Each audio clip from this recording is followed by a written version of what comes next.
చేయాలి. ఆయన మీరు ఎన్నోసార్లు చూస్తుంటారు, పవన్ కళ్యాణ్ గారు ఎన్నో జిల్లా స్థాయి వరకు లేదా రాష్ట్ర కమిటీ వరకు కూడా నాయకత్వం పెంపొందించాలనే ఉద్దేశంతోనే ఇంత కార్యక్రమం ఇంత ఎక్సైజ్ ఆయన చేస్తూ ఉన్నారు.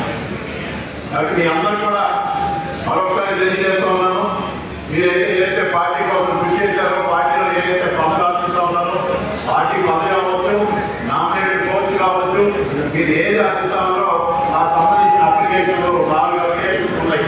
అంటే జిల్లా స్థాయి, నియోజకవర్గ స్థాయి, మండల స్థాయి, గ్రామీణ స్థాయి, ఈ 4 అప్లికేషన్స్ మీరు ఏ కొట్టి అప్లికేషన్ వాళ్ళు ఇస్తారు.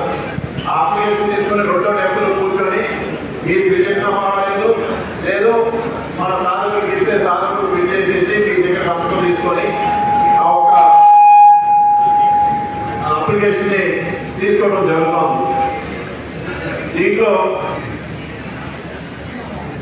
ఇది పార్లమెంట్ అప్లికేషన్, మీ పుట్టిన తేదీ, అదేవిధంగా మీరు పూర్తి చేసిన సభ్యత్వాలు 2024లో 26, 22 పదవి మీరు ఏదైతే ఇంకా 4 జిల్లా కమిటీ, నియోజకవర్గ కమిటీ, అలాగే మండల కమిటీ, గ్రామీణ కమిటీ, ఈ 4 కమిటీలు కూడా ఇక్కడే ఆఫీస్ ఉన్నది. ఇవాళ ఏదైతే ఈ ఒంగోలు నియోజకవర్గంలో మీరందరూ ఉన్నారో, మీరు ఎవరైతే అప్లై చేయాలనుకున్నారో ఫస్ట్ డెస్క్ ఉంది, రిజిస్ట్రేషన్ డెస్క్. ఆ డెస్క్లో ఈ ఐడెంటిటీ కార్డు కానీ లేదా మీ యొక్క నంబర్, మెంబర్షిప్ నంబర్ చేసి మీరు వాళ్ళు ఫారం ఇస్తారో చూసి అక్కడ 2 డెస్క్లు ఉంటాయి. 2 డెస్క్లో మన సాధకులు ఉంటారు, వాళ్ళు ఫిల్ చేస్తారు. మీరు ఫిల్ చేసుకున్న వాళ్ళ లేకపోతే వాళ్ళు ఫిల్ చేస్తారు. మీకు కావాల్సి వస్తే సైన్ చేసి నా దగ్గర పంపించిన తర్వాత ఏ రోజు ఇవాళ అప్లికేషన్స్ ఇవాళే డిజిటలైజేషన్ జరుగుతుంది. సో ఎన్ని అప్లికేషన్స్ ఇవాళ అప్లై చేస్తారు. కొంతమంది ఎవరైనా రాకపోతే అనే డౌట్ మీలో ఉంటుంది. సో ఇక్కడ ఒక ఆఫీస్ కూడా తీసుకోవడం జరుగుతుంది. ఆఫీస్ కూడా ఇవాళ మీ అందరూ కూడా తెలియజేస్తాం అరగంటలో. ఆ ఆఫీస్లో మనకు సంబంధించిన రామకృష్ణ అనే వ్యక్తి ఉంటాడు.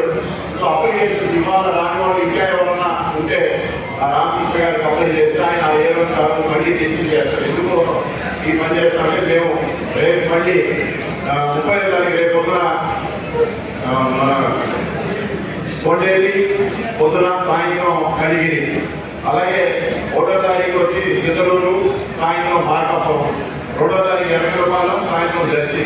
సో 2వ తారీఖు అన్ని నియోజకవర్గాలు పర్యటించేసి ఆ నియోజకవర్గాలు దాటించినప్పుడు ఆ నియోజకవర్గాలు ఉన్న సాధకులు ప్రతి నియోజకవర్గం నుంచి 3 సాధకులు ఉన్నారు.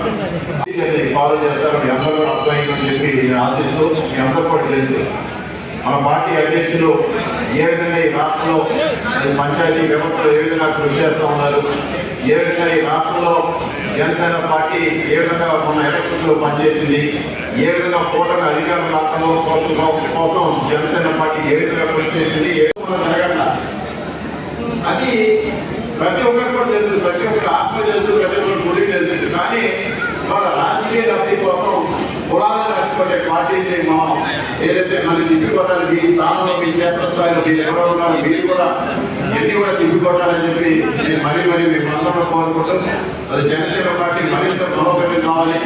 రాష్ట్రంలో ఈ విధంగా చేస్తున్న పార్టీ ఎక్కడ కూడా దేశంలో ఎక్కడా లేదు. ఏ రాజకీయ పార్టీ కూడా ఇలాంటి సిస్టమ్ని పెట్టి కార్యకర్త దగ్గరికి వచ్చి పార్టీ వచ్చి నీకు ఏ పదవి కావాలని అప్లై చేయి, ఆ పదవి ఇవ్వడానికి పార్టీ అది ముందుకు వస్తుంది, మీ దగ్గరికి వస్తుందని చెప్పి ఈ సందర్భంగా తెలియజేసుకుంటూ మరింతగా జనసేన పార్టీ రాబోయే రోజుల్లో ముందు తీసుకెళ్ళడానికి మీ అందరూ కూడా ఏ విధంగా ఇప్పటివరకు పనిచేశారో మరింతగా బలోపేతంగా క్షేత్రస్థాయిలో నిర్మాణం చేసుకొని మరింతగా ముందుకు వెళ్ళాలని చెప్పి మేము అందరూ కూడా కోరుకుంటూ మరి జనసేన మరి పవన్ కళ్యాణ్ నాయకత్వం మరి మనందరూ కూడా మరింతగా పనికొచ్చాలి. క్షేత్రస్థాయిలో ప్రజలు కూడా తీసుకెళ్ళాలి.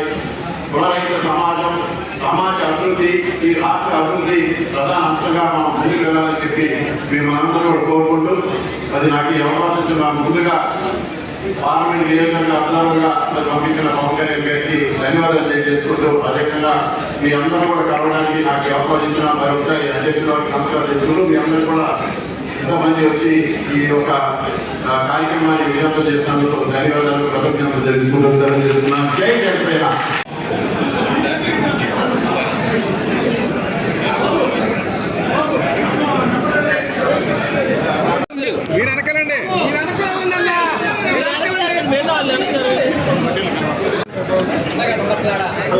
పైకి లేపాడు ఆయన ముందుకు రాని ఆయన్నే ఆయన ముందుకు రమ్మను